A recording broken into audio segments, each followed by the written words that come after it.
Bismillahirrahmanirrahim. Assalamualaikum warahmatullahi wabarakatuh. Waalaikumsalam warahmatullahi wabarakatuh.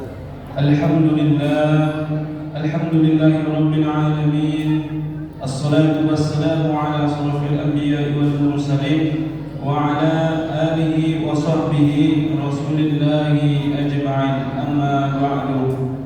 Puji syukur kita kepada Allah Subhanahu wa taala yang mana Allah telah melimpahkan rahmat-Nya kepada kita semua sehingga kita bisa melangkahkan kaki mengayunkan tangan menuju rumah Allah yang kita cintai ini. Salawat dan salam tidak lupa kita hadirkan kepada Nabi kita Nabi Muhammad sallallahu alaihi wasallam dengan mengucapkan Allahumma shalli ala sayyidina Muhammad wa ala ali sayyidina Muhammad. Baiklah, adapun acara kita pada malam kali ini yaitu mendengarkan santapan rohani Ramadan yang akan disampaikan oleh Al-Ustaz Dr. Agus Salim NSTMA. Kepada Al-Ustaz dipersilakan dengan segala hormat. Bismillahirrahmanirrahim. Assalamualaikum warahmatullahi wabarakatuh. Waalaikumsalam warahmatullahi wabarakatuh. Alhamdulillah allazi farada alaina siyam syahri Ramadan ruknan min arkanil Islam. Asyhadu an la ilaha illallah wahdahu la syarika lah wa asyhadu anna Muhammadan abduhu wa rasuluh sallallahu alaihi wasallam la nabiyya ba'dah. Allahumma shalli wa sallim ala Muhammad wa ala alihi wa ashabihi ajma'in. Amma ba'd. Bapak-bapak dan ibu-ibu, hadirin dan hadirat yang dimuliakan Allah, kembali pada malam 18 yang ke-18 Ramadan ini kita melaksanakan tausiah Ramadan sebelum kita mendirikan salat tarawih dan witir. Khususnya kepada anak-anak kami yang mencatat, judul yang telah ditetapkan adalah Mentadabburi Al-Quran. Sekali lagi, Mentadabburi Al-Quran. Hadirin dan hadirat, ada paling tidak 4 unsur ketika kita ingin mentadabburi Al-Quran. Pertama, membaca, kemudian memahami, yang ketiga merenungkan, dan yang keempat mengamalkan. Allah Subhanahu wa taala, A'udzu billahi minasyaitonir rajim. Bismillahirrahmanirrahim. Apala yatadabbaruna al-Qur'an am ala qulubi aqbaluha. Artinya, maka apakah mereka memperhatikan Al-Quran atau hati mereka terkunci? Nah, ini Bapak Ibu yang saya hormati. Jadi kalau kita lihat, mentadabburi ini sudah di atas nuzul Quran. Ya. Kenapa demikian? Kalau nuzul Quran kita lihat, ya, kita menceritakan bagaimana Al-Quran itu diturunkan oleh Allah Subhanahu wa taala kepada Nabi kita Muhammad sallallahu alaihi wasallam. Ya. Itu nuzul Quran. Tapi ketika dihadapkan kepada tadabbur, maka ini adalah merupakan puncak dari Al-Quran itu diturunkan oleh Hadirin dan hadirat. Jadi kalau kita perhatikan firman Allah di dalam surat Muhammad tadi, maka ini merupakan teguran kepada sebahagian umat Islam, ya, yang sudah meyakini bahwa Al-Quran merupakan huda, merupakan petunjuk. Kalau kita lihat di dalam surat Al-Hujurat, Allah Subhanahu wa taala berfirman juga, wa qalatil a'rab amanna qul lam tu'minu walakin aslam. Ada pada suatu hari orang-orang Arab Badawi datang menemui Rasulullah di Madinah. Setelah mereka berjumpa dengan Rasulullah, maka mereka lantas mengatakan, ya Rasulullah, kami telah beriman. Kemudian Allah turunkan ayat, qul, katakan Muhammad, lam tu'minu walakin aslam. Katakan Muhammad, mereka belum beriman. Mereka hanya sekedar mengatakan kami telah Islam. Nah, jadi ya, Islam dan mukmin. Memang kalau kita lihat prosedurnya, orang yang ingin masuk Islam itu katakanlah orang kafir, mereka mengucapkan 2 kalimat syahadat, asyhadu an la ilaha illallah wa asyhadu anna muhammadar rasulullah. Itu rukun iman, rukun Islam. Ya, karena rukun Islam itu kan 5, dimulai dari syahadatain sampai kepada pelaksanaan ibadah haji. Sementara rukun iman 6, percaya kepada Allah sampai percaya kepada qada dan qadar. Ya. Makanya di dalam surah Al-Baqarah itu yang dipanggil oleh Allah untuk melaksanakan puasa itu, ya ayyuhallazina amanu. Allah tidak berfirman, ya ayyuhallazina aslamu. Nah, amanu yang dipanggil oleh Allah, ya, bukan aslamu.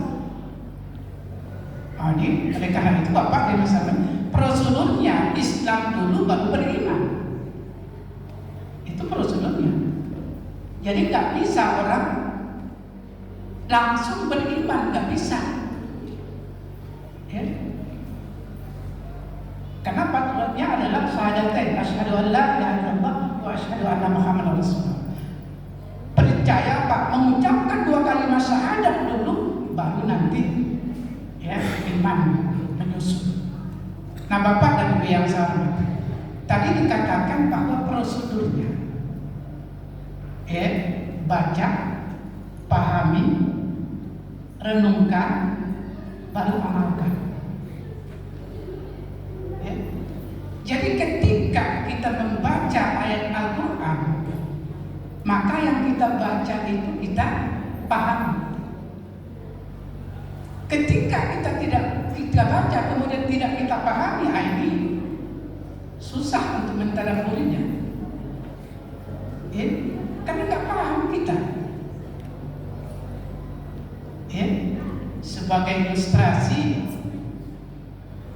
ada teman saya dulu sama-sama ilustrasi. Ada teman saya dulu sama-sama kuliah. Setelah tamat kuliah, kami sama-sama nganggur. Kemudian, ya, dia mengirim surat ke Arab Saudi sebagai lamaran. Ringkas ya ilustrasinya, maka datanglah surat panggilan kepada dia. Ya, dia pergi. Tapi sebelum dia pergi, saya berpesan kepada beliau, Pak atau saudara, teman, kalau nanti sudah sampai di sana, tolong juga jadikan pekerjaan untuk saya. Ya. Nah, ini kami ini sama-sama tidak tidak paham dengan ayat Al-Quran, bisa baca tapi tidak ngerti, ya, berangkat dia. Ya, 3 bulan kemudian datang suratnya. Kemudian saya terima, saya buka, saya baca, tapi saya nggak paham. Ya. Nah, saya hubungkan dengan permintaan saya dulu. Ketika dia berangkat, tolong carikan pekerjaan saya, pekerjaan untuk saya juga, saya hubungkan di sana. Oh, ini surat kawannya sudah datang. Berarti dia sudah carikan pekerjaan untuk saya, ya. Maka saya harus berangkatlah ke Arab Saudi. Berangkat saya, ya, sampai di Jeddah. Sampai Jeddah, saya bilang apa? Saya komunikasi dengan dia, saya sudah di pesawat, mau mendarat di Jeddah. Maka dia datang, dia sambut kedatangan saya, tapi mukanya masam. Loh, kok nggak gembira dia menerima saya? Ya. Setelah kami duduk ngobrol, dia tanya, Pak Agus, kenapa datang ke sini? Tapi surat kamu datang, berarti kan pekerjaan untuk saya sudah dapat ini. Enggak. Isi surat saya itu, Pak, saya ingin pulang ke Pekanbaru. Tolong jemput saya di Bandara Simpang 3 atau Sumatera Kasim 2. Bawa mobil biar saya jangan cari mobil lagi di bandara. Itu isi surat saya. Kok Bapak sampai ke sini? Nah, inilah Bapak yang saya. Ya. Jauh-jauh saya ke sana, rupanya bukan mendapatkan pekerjaan untuk saya, tapi dia suruh saya tunggu di bandara, dia mau pulang. Nah, inilah Bapak yang saya hormati. Sesat saya jadinya. Hadirin dan hadirat, oleh karena itu Bapak yang saya hormati, tadabbur, baca, paham. Enggak susah kita sekarang untuk memahami ayat Al-Quran. Begitu jelimetnya kita lihat ayat Al-Quran yang susu sekali. Dalam hitungan jam sudah bisa kita baca, sudah bisa kita paham. Tapi inilah yang kadang-kadang menjadi momok dalam kehidupan. Nah, Bapak dan yang saya hormati, oleh karena itu maka kita ini dibagi oleh Allah kepada tiga kelompok. Ya, Fatir ayat 32. Summa awrasna al-kitaba allazina istafaina min ibadina faminhum zalimun li nafsihi wa minhum muqtasid wa minhum sabiqun bil khairati bi idznillah zalika wal fadlul kabir. Ya, kitab Al-Quran, summa awrasna al-kitaba allazina istafaina. Kitab Al-Quran kami wariskan kepada hamba-hamba yang telah kami pilih.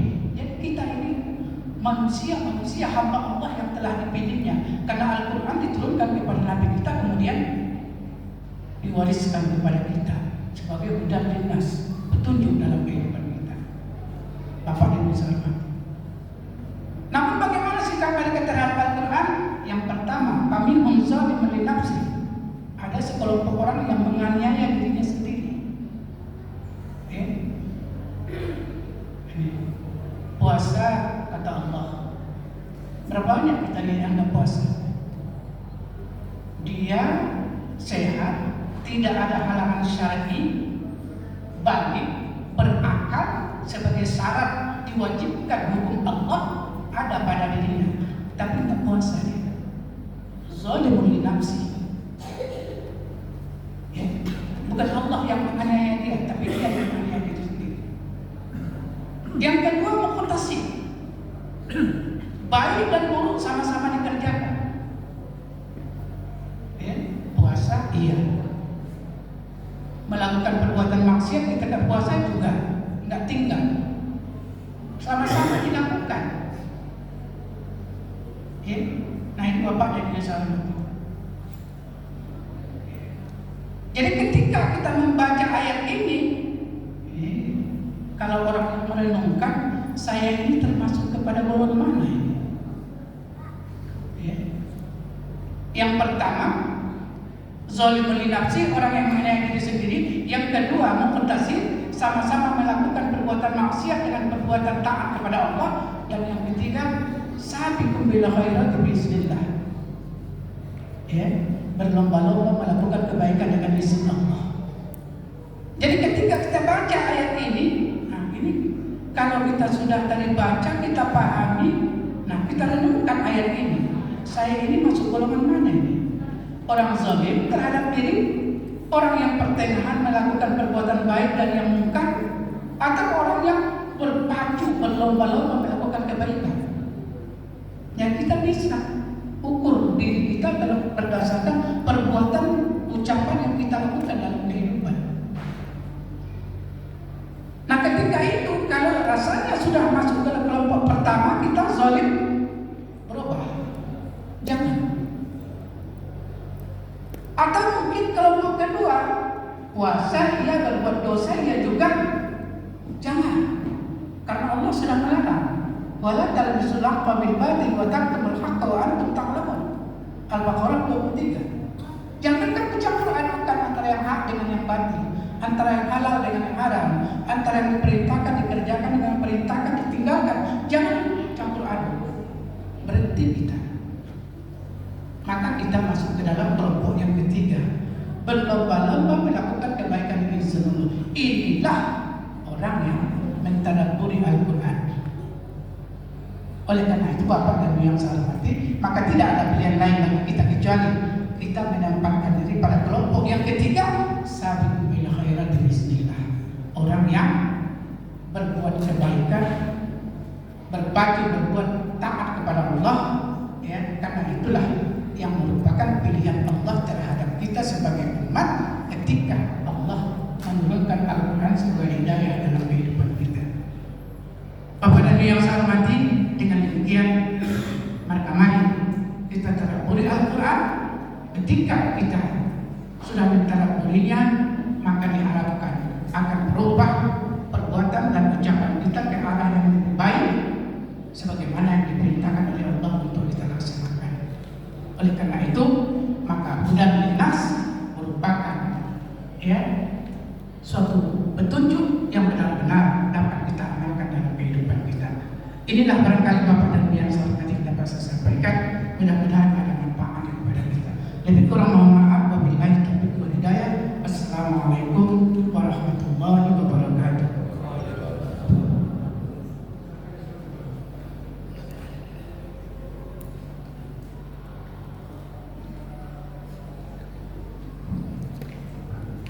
Terima kasih kepada Ustaz. Semoga apa yang disampaikannya bermanfaat bagi kita semua dan kita bisa mengamalkannya dalam kehidupan sehari-hari. Amin, amin ya rabbal alamin. Sebelum rangkaian sholat tarawih kita laksanakan, ada beberapa informasi yang ingin kami sampaikan. Yang pertama, jadwal sedekah Ramadan yang pengantaran tadarus yaitu Bapak Abdillah RT05 dan Bapak Azwir Diamond C9. Dan untuk pengantaran sahur yaitu Bapak Ginting Mutmainnah. Dan untuk pengantaran berbuka yaitu Bapak Idran Munir dari Mutmainnah dan Bapak Dodi Chandra dari Kingspat. Informasi yang kedua yaitu infak pada malam yang ke-17 yaitu berjumlah sebanyak 303.000. Terima kasih kepada Bapak Ibu dan para donatur Masjid Nurul Falah yang telah berinfak untuk masjid kita. Dan marilah kita bacakan Al-Fatihah sebagai seorang untuk yang berinfak kepada masjid kita. Semoga apa yang diinginkan dijabah oleh Allah Subhanahu wa taala. Bihaqqil Fatihah.